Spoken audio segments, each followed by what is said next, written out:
আমি আল্লাহর কাছে বলি, হে আল্লাহ, আমার 5 মিনিটের জন্য চোখের আলো ফেরত দাও।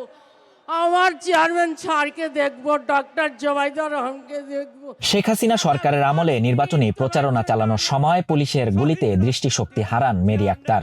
এমনকি সে সময় তার চিকিৎসার জন্য বাধা দেয়া হয়।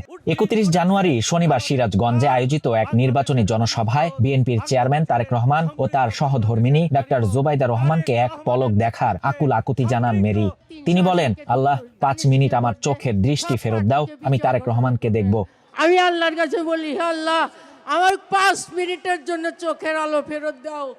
আমার চেয়ারম্যান স্যারকে দেখবো, ডক্টর জোবাইদা রহমানকে দেখবো। জনসভায় মেরি আক্তার বলেন, স্যারকে এক পলক দেখার খুব ইচ্ছে ছিল, কিন্তু পুলিশের গুলিতে সেই চোখ আজ আর নেই। এই বলে তিনি কান্নায় ভেঙে পড়েন।